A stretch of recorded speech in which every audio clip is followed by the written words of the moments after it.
Donc comme je vous l'avais dit précédemment, j'ai donné une conférence cette semaine à Montpellier. J'ai pu enregistrer la conférence et je suis en train de la monter pour vous en donner quelques extraits. Mais j'ai commencé par la fin, c'est-à-dire j'ai enregistré les dernières minutes de la conférence parce qu'à ce moment-là, je raconte une histoire drôle, qui est une histoire vraie en plus, et j'avais envie de la partager avec vous. Je fais aussi référence aux ateliers d'écriture que je vais donner à Montpellier, donc c'est intéressant d'ici maintenant un peu moins d'un mois, ou d'ici un mois, je vais donner des ateliers d'écriture à Montpellier spécifiquement élaborés pour les victimes de violences psychologiques. Alors, pourquoi est-ce que je les donne sur un week-end? Parce que si vous habitez un peu loin de Montpellier, vous pouvez venir passer un week-end à Montpellier. Ça vous fera du bien déjà de sortir un petit peu de votre zone de confort, entre guillemets. Et il y aura donc un atelier samedi matin, un autre samedi après-midi, un dimanche matin et un le dimanche après-midi. Donc c'est un week-end d'écriture que je vous propose. Si vous voulez plus de renseignements, vous n'hésitez pas à me contacter, je vous dirai. Si vous avez envie d'organiser des ateliers d'écriture dans votre région, c'est possible de deux manières. Soit vous me demandez d'intervenir, mais alors à ce moment-là, il faut que vous connaissiez beaucoup de monde et que vous sachiez par avance que vous aurez du monde pour assister à ces ateliers. Soit vous souhaitez les donner vous-même. À ce moment-là, j'ai préparé une formation spécifique. Comment créer des ateliers d'écriture à l'intention des victimes de violences psychologiques. Donc vous trouvez le descriptif en description, justement en dessous. Je vous laisse regarder la vidéo, vous allez voir, elle est assez amusante. N'hésitez pas à revenir vers moi ensuite. À bientôt. Au revoir. Je vous raconte une blague. Hein. Mais c'est pas une blague, hein, c'est vrai. Hein. Il était une fois... Un jour, une dame m'appelle, mon livre venait de sortir, ça faisait 2-3 ans qu'il était sorti. Et elle me dit ce que vous me dites là, elle me dit ouais alors moi, vous savez, elle m'appelle de Paris, hein. Elle me dit donc mon père était pervers, même ma mère était pervers narcissique aussi, et j'ai rencontré un homme qui est pervers, et ma chef de service est perverse narcissique avec moi. Elle me dit d'ailleurs, j'ai commandé votre livre, Les pervers narcissiques. Elle me dit j'aimerais avoir un rendez-vous avec vous pour qu'on puisse commencer à faire un travail. Je dis très bien, je lui donne un rendez-vous la semaine suivante, donc on allait travailler par téléphone puisqu'elle était à Paris.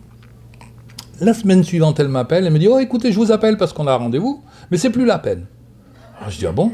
Elle me dit « Oui, j'ai reçu votre livre. » Je lui dis « Ben oui, vous avez lu mon livre, ça vous a éveillé, ça vous a permis de comprendre, ça vous a fait changer d'attitude. » Elle me dit « Non, je ne l'ai pas lu. » Elle me dit « Mais par contre, quand je l'ai reçu, je l'ai pris en photo pour le faire voir à mes copines et je l'ai mis sur Facebook.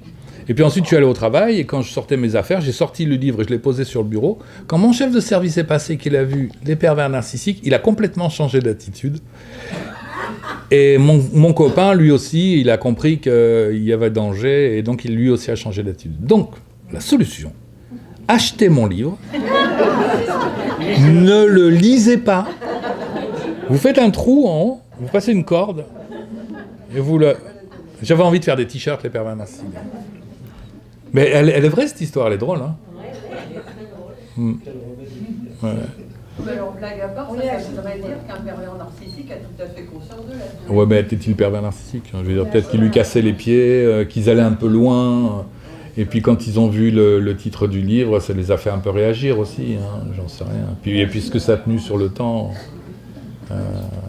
mais c'était drôle comme histoire, elle est vraie, hein. Ouais. Et moi j'aurais une dernière question. Allez. C'est vrai que je vois dans l'assemblée même beaucoup de femmes qui sont là. Donc je me posais la question, parce que le pervers narcissique existe aussi chez les femmes. Donc, Oui. Voilà, donc je me posais la question, est-ce qu'il y a... Existe-t-il des femmes perverses? Non, je crois pas. Je crois vraiment pas. Et même si on y réfléchit logiquement, enfin dans l'ancien temps, on pourrait dire, les hommes étaient violents physiquement. Hein, donc s'ils avaient envie de faire passer une idée, c'était brutal. Il n'y avait pas besoin d'être pervers narcissique. Alors que les femmes, c'est plus difficile pour elles. Donc là, elles étaient plus dans la parole. D'accord ? Donc on aurait pu penser que dans l'ancien temps, les perversions narcissiques, ça était plutôt quelque chose de féminin. Mais aujourd'hui, effectivement, on s'aperçoit que non, la parité, elle est respectée. Après, j'ai dit, ça se passe entre chefs de service et peut-être plus de chefs de service hommes. Mais non, je crois pas. Et puis les hommes n'osent pas en parler. C'est beaucoup plus rare. Voilà, donc, ouais. Les hommes subissent. Ouais. Ils n'ont pas... Non, c'est pour ça qu'il y a la majorité de femmes. Oui. Ça m'amène un petit peu à vous poser la question. Vous avez dit en introduction que le terme était galvaudé parce qu'effectivement, oui. Quand on entend un peu autour de soi, tout le monde est pervers narcissique, quoi, de tout le monde. Oui. Est-ce que c'est un phénomène de société ou c'est... Oui, mais écoutez, maintenant, on a toujours eu besoin d'un mot. Et moi, j'ai eu le coup de peau, c'est que j'ai mis le bon mot au bon moment, et ça a été waouh, une traînée de poudre. Mais avant, non, il y a toujours eu... moi, quand j'étais gamin, j'entendais des gens qui disaient « Ah oui, lui, il est dans une secte, par exemple. Hein. » Ou alors, il y avait... Ouais. Donc avant, c'était peut-être les loups, on avait peur des loups, ou les voleurs, ou les gitans. Vous savez, on a toujours on a besoin d'avoir un mot pour projeter, donc c'est pas forcément très intéressant. Ce qui est intéressant, c'est de prendre conscience de notre propre narcissisme et de voir à quel point ça nous rend faibles, et comment c'est dommage, et comment on passe à côté de sa pleine puissance, parce qu'on vaut mieux que ça. On vaut mieux que ça. Mais ça passe par une désidéalisation. Voilà, à partir, il faut retourner au zéro pour pouvoir se recréer soi-même.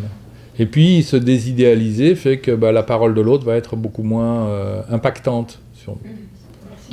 Voilà. Ah.